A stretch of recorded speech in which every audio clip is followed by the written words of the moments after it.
Siap. Kira-kira udah pada siap belum nih untuk melanjutin materi pelajaran hari ini? Siap banget, Bu. Ketua kelas, hari ini ada yang nggak masuk nggak? Atau udah masuk? Oh iya Ibu, nih atuh Bu. Iya.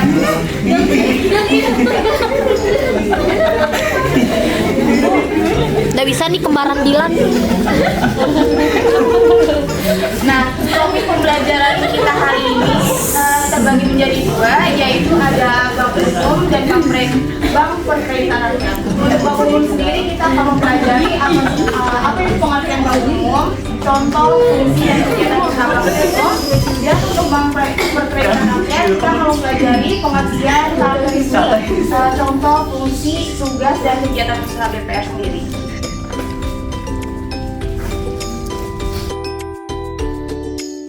Nah, sebelum masuk ke bank umum itu sendiri, kira-kira ada yang tahu nggak bank itu tuh apa? Boleh tunjuk tangan? Nama panggilan. Jawab, please. Nanti dapat hadiah. Jawab, please. Jangan, kameramen. Boleh tunjuk tangan. Oke, terus selain itu minjem uang bisa. Terus selain itu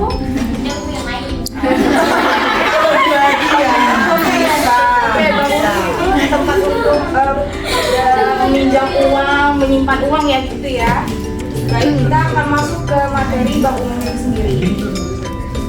Nah, bank umum berdasarkan pasal 1 ayat 3 Undang-Undang Nomor 10 Tahun 1998 tentang perubahan atas Undang-Undang Nomor 7 Tahun 1992 tentang perbankan yang menjelaskan bahwa bank umum adalah bank yang melaksanakan kegiatan usaha secara konvensional dan berdasarkan prinsip syariah yang dalam kegiatannya memberikan jasa dalam lalu lintas pembayaran.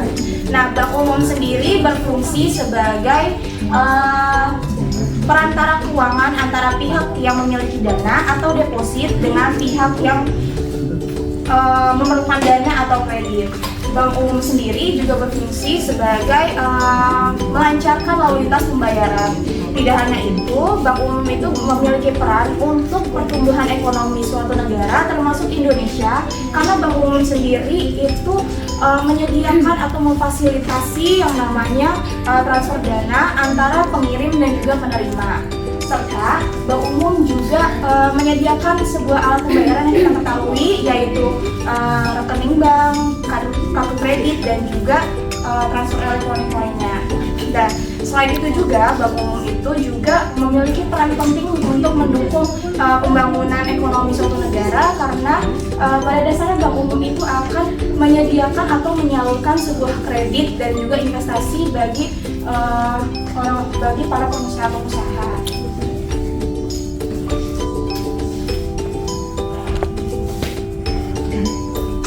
Nah, selanjutnya contoh bank umum yang pastinya kita ketahui itu yang pertama ada bank swasta di Indonesia, itu ada Bank BCA, yang kedua ada Bank BRI, dan Bank BNI merupakan BUMN. Oke, selanjutnya. Nah, di sini ada 3 fungsi utama bank umum, yang ada 3 agent of trust, yaitu bank umum berfungsi sebagai perantara keuangan antara pihak yang memiliki dana atau deposit dan pihak yang memerlukan dana atau kredit. Jadi bank umum itu menerima dana dari nasabah yang ingin menyimpan uangnya di bank, dan juga bank umum itu menyediakan kredit bagi nasabah lainnya untuk dipinjamkan bagi nasabah-nasabah yang memerlukan dana untuk keperluan pembelian barang, terus investasi ataupun bayar utang. Nah, yang kedua itu agent of development. Bank umum memainkan peran penting dalam pembangunan ekonomi suatu negara.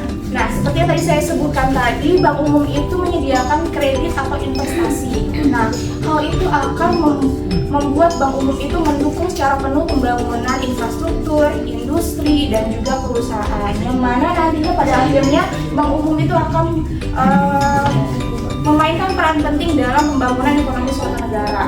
Yang selanjutnya ada agent of service, yaitu bank umum menyediakan berbagai jenis layanan keuangan kepada masyarakat, termasuk layanan simpanan, kredit, asuransi, dan investasi, yang mana bank umum itu menyediakan alat pembayaran sebagai untuk melancarkan lalu lintas pembayaran. Nah, untuk selanjutnya kita akan membahas bank perkreditan rakyat.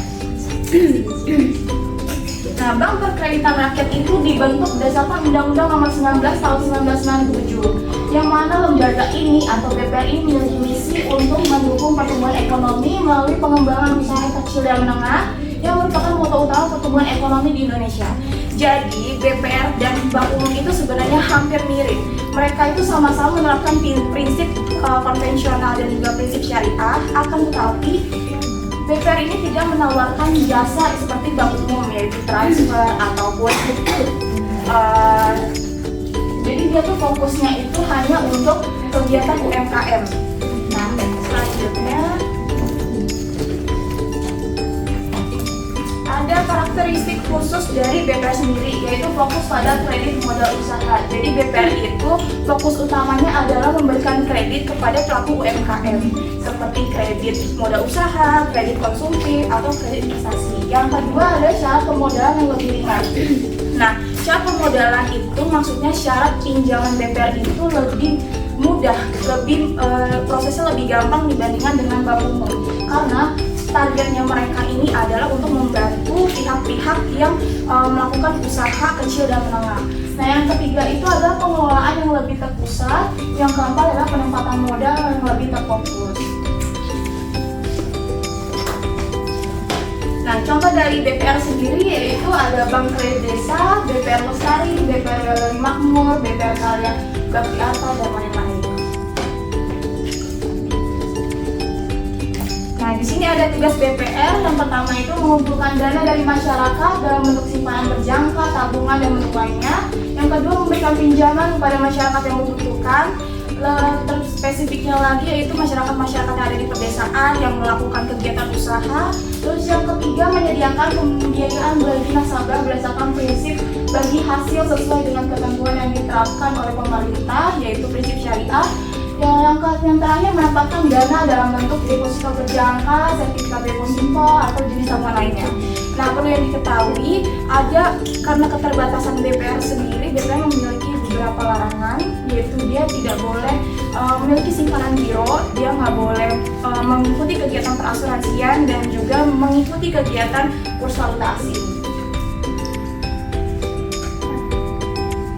Di sini ada fungsi BPR. Yang pertama ada menyediakan layanan perbankan untuk seluruh warga desa.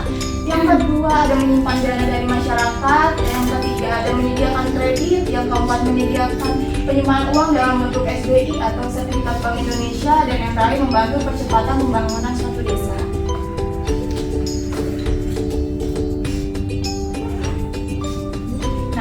Nah, pembahasan terakhir yaitu kegiatan usaha BPR, yaitu menghimpun dana atau funding.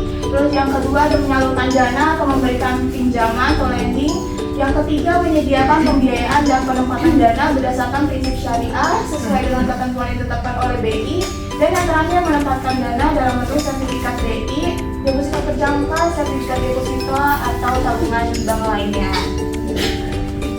Nah, sebelum masuk ke kuis, mau nanya dulu, ada bisa menyimpulkan perbedaan Bank Umum dan Bank BPR? Boleh tunjuk tangan satu orang? Secara kesimpulan.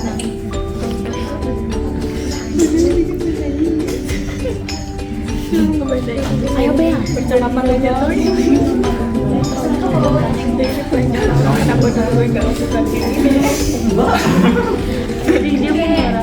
Bu saya Yudin, menyimpulkan jadi menurut saya itu perbedaan antara Bank Umum dan BPR.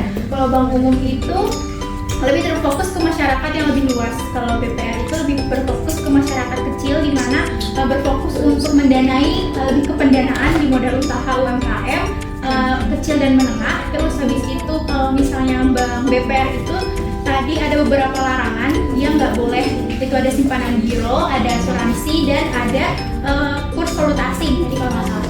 Nah, kalau misalnya Bank Umum tuh lebih fleksibel daripada Bank BPR. Baik, terima kasih Bella. Boleh tepuk tangan dulu.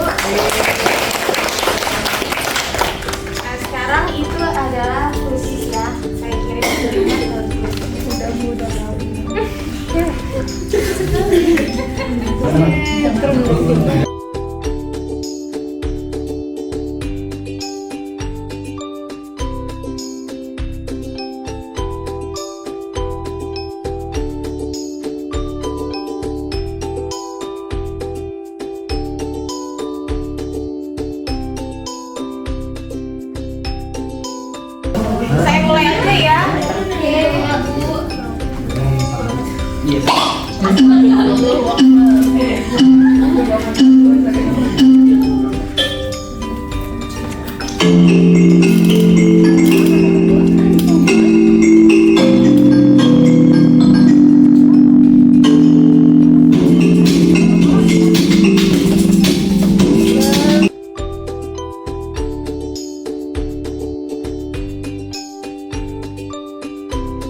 Siapa ini bidadari? Bidadari siapa? Dari Lia.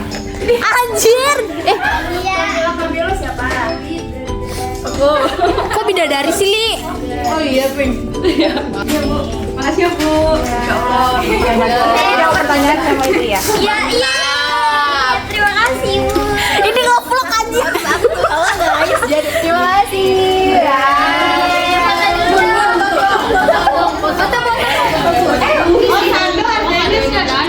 Bentar ya. Deket dong, Prina. Baik, kita masuk ke penghujung pembelajaran hari ini, yaitu kesimpulan pembelajaran hari ini, yaitu Bank Umum dan Bank Syariah merupakan bank memiliki fungsi dan peran cukup penting bagi perekonomian Indonesia.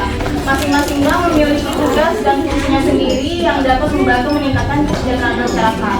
Oleh karena itu, keberadaan Bank Umum dan BPR sangat bermanfaat bagi masyarakat sekitar. Pembelajaran hari ini sudah usai. Untuk menutup pembelajaran hari ini, apakah ada yang ingin bertanya? Cukup. Baik, sekian pembelajaran hari ini. Jangan lupa dikerjakan tugasnya. Wassalamualaikum warahmatullahi wabarakatuh.